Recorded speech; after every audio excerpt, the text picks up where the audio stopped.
Le Seigneur, dans sa grande bonté, nous accorde sa grâce et sa paix.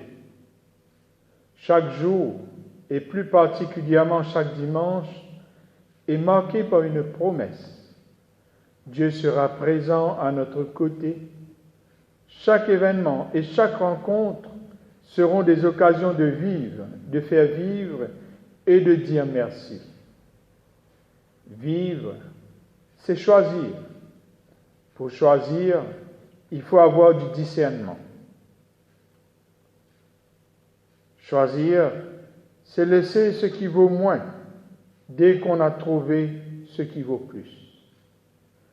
Aujourd'hui, la parole de Dieu nous invite à ouvrir nos yeux pour que nous puissions faire le bon choix. Chers frères et sœurs, en ce dimanche, nous nous rassemblons pour célébrer l'amour de Dieu et son dessein sur nos vies. Que la grâce de Jésus notre Seigneur, l'amour de Dieu le Père, la communion de l'Esprit Saint soit sur chacun et chacune de nous. Amen. Prions le Seigneur.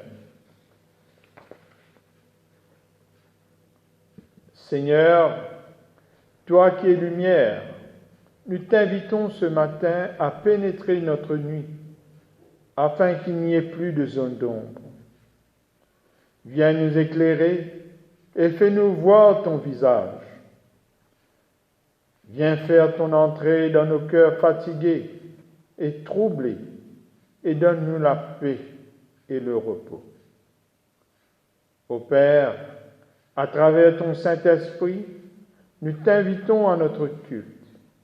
Viens animer nos cœurs et nos esprits et transforme-nous, Seigneur, par ta parole vivante. Fais-nous discerner ta sainte volonté et nous aider à nous réconcilier avec toi. Ce culte que nous t'offrons ce matin est le signe de notre désir de nous laisser instruire par toi et vivre selon ta sainte loi.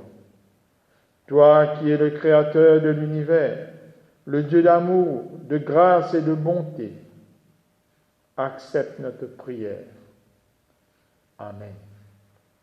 Ensemble nous pouvons chanter,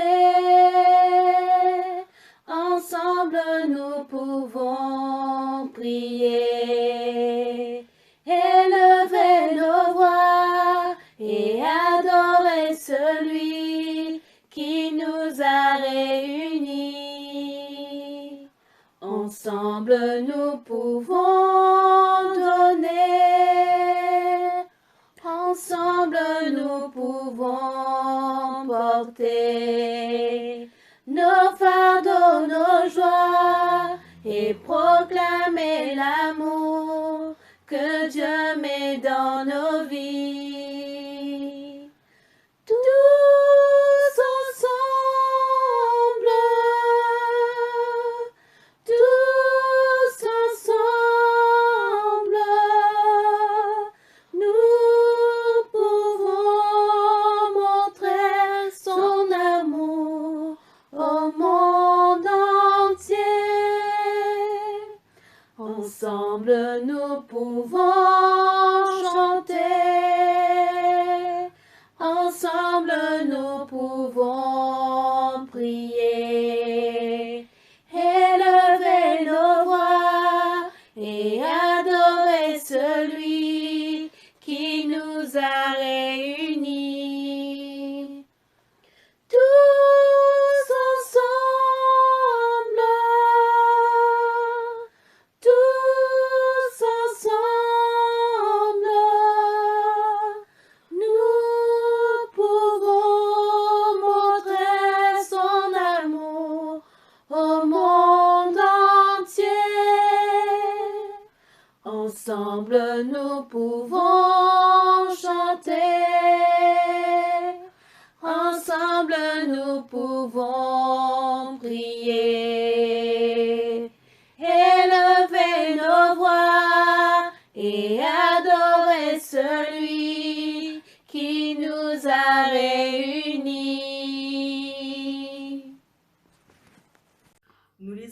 Matthieu chapitre 13, versets 44 à 52. Le trésor caché et la perle. Le royaume des cieux ressemble à un trésor caché dans un champ. Un homme découvre ce trésor et le cache de nouveau. Il est si heureux qu'il va vendre tout ce qu'il possède et revient acheter ce champ. Le royaume des cieux ressemble encore à un marchand qui cherche de belles perles. Quand il a trouvé une de grande valeur, il va vendre tout ce qu'il possède et achète cette perle. La parabole du filet. Le royaume des cieux ressemble encore à un grand filet qu'on a jeté dans le lac et qui attrape toutes sortes de poissons. Quand il est plein, les pêcheurs le tirent au bord de l'eau, puis s'asseyent pour trier les poissons. Ils mettent les bons dans des paniers et rejettent ceux qui ne valent rien. Ainsi en sera-t-il à la fin du monde. Les anges viendront séparer les méchants d'avec les bons, pour les jeter dans le feu de la fournaise. C'est là que beaucoup pleureront et grinceront des dents. Des richesses nouvelles et anciennes. Avez-vous compris tout cela? Leur demanda Jésus. Oui, répondait-il. Il a dit alors, ainsi donc, tout maître de loi, qui devient disciple du royaume des cieux, est semblable à un propriétaire qui tire de son trésor des choses nouvelles et des choses anciennes.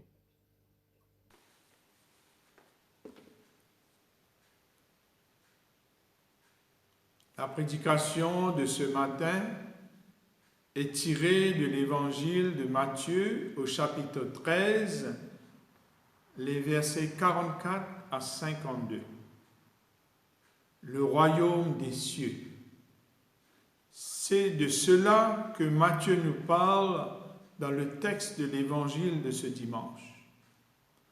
Il nous propose 3 paraboles où Jésus parle sur le royaume des cieux.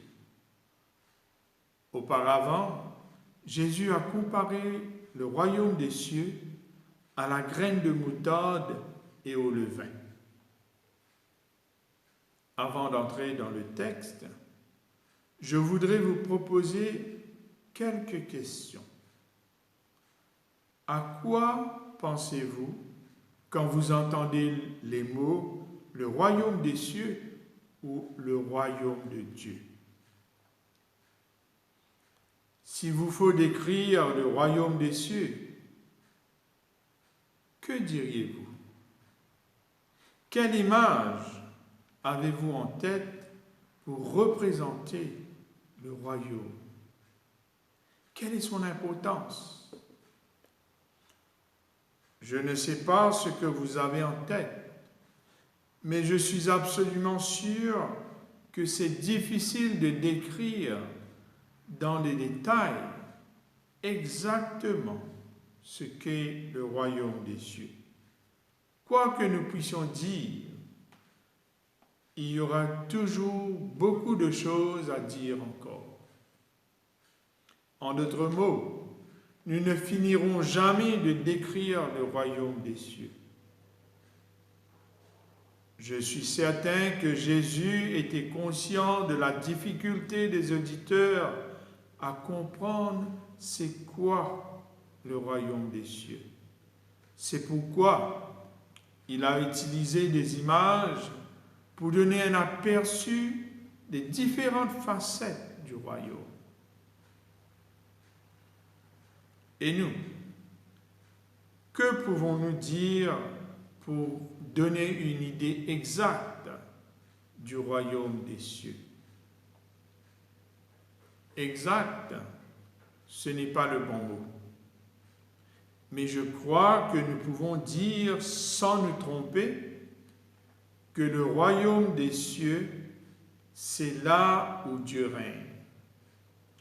Le royaume est là quand nous permettons au Seigneur de régner dans nos cœurs et dans nos sociétés. quand nous consultons le Seigneur avant de prendre une décision sur les choses ou sur les aspects de notre vie, sur notre vie professionnelle, sur notre vie sentimentale, sur notre vie familiale, sur nos relations entre amis, entre collègues, sur la gestion de nos biens, de nos finances, etc. Pour résumer, nous pouvons dire que le royaume n'est pas un Dieu lointain, mais que le royaume est présent maintenant, quand nous laissons le Seigneur régner dans nos vies. Frères et sœurs, je crois que nous sommes tous appelés à faire partie de ce royaume, mais tout dépendra de ce que nous choisissons de faire. Notre choix dépendra de la valeur que nous accordons au royaume des cieux. Dans Matthieu 13, au verset 44, Jésus dit: « Le royaume des cieux est encore semblable à un trésor caché dans un champ. L'homme qui l'a trouvé le cache. Et dans sa joie, il va vendre tout ce qu'il a et achète ce champ. » L'image que Jésus donne du royaume, c'est qu'il est comme un trésor. C'est-à-dire que c'est quelque chose de grande valeur. Cela veut dire que ce n'est pas quelque chose qui vaut quelques roupies, ni de centaines de roupies, ni même des milliers de roupies, mais quelque chose de très haute valeur. Ce trésor a tellement de valeur que son propriétaire a dû le cacher pour préserver son bien. Dans la deuxième parabole, Jésus dit: « Le royaume des cieux est encore semblable à un marchand qui cherche de belles perles. Il a trouvé une perle de grand prix et il est allé vendre tout ce qu'il avait et l'a acheté. » Vous noterez que dans les deux paraboles, les deux personnages, en découvrant le trésor et les belles perles, ont pris une décision importante. Ils ont fait le choix de vendre tout ce qu'ils avaient pour acheter le champ et l'autre les belles perles.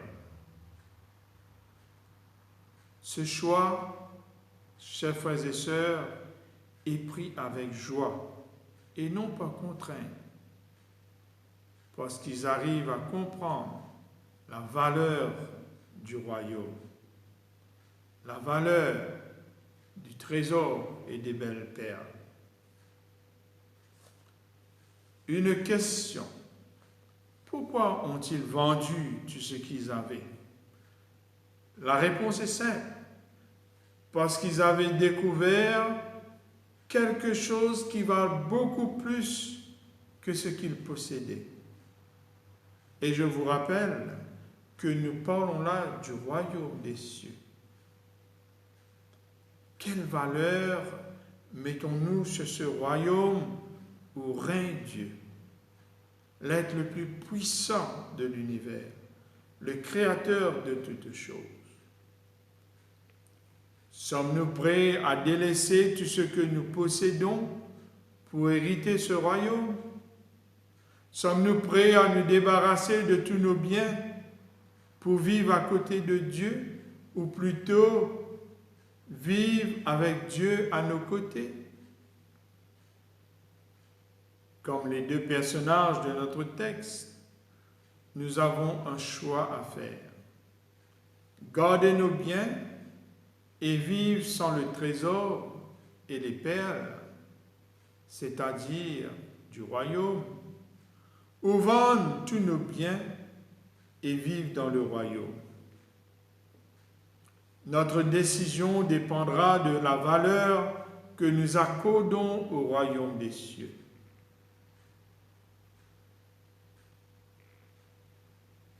Dans notre texte, Jésus a une autre image du royaume qu'il veut partager avec ses disciples. Il dit au verset 47, « Le royaume des cieux est encore semblable à un filet jeté dans la mer et ramassant des poissons de toute espèce. » Pour Jésus, le royaume des cieux est ouvert à tous. Il est ouvert à toi, à moi et à nous. Il n'y a pas de restriction. Tous, nous avons le temps nécessaire pour faire le choix d'y entrer. Ceux qui ne choisissent pas le royaume subiront les conséquences. Jésus le souligne au verset 48. Jésus dit, quand le filet est rempli, les pêcheurs le tirent et après être assis sur le rivage, ils mettent dans des vases ce qui est bon et ils jettent ce qui est mauvais. Et Jésus ajoute, il en sera de même à la fin du monde. Les anges viendront séparer les méchants avec des justes et ils les jetteront dans la fournaise ardente où il y aura des pleurs et des grincements de dents. Comme vous le voyez, frères et sœurs, les conséquences du refus du royaume sont claires et ont des implications très graves. Les conséquences de ne pas choisir ce qui est bon, choisir le royaume. Choisissons donc de suivre les conseils de Jésus, les conseils qu'il donne à ses auditeurs dans Matthieu 6, 33.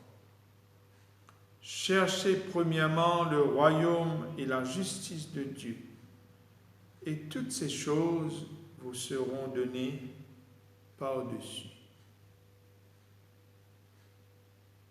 En écoutant la parole de Dieu ce matin, laissons le Seigneur nous guider.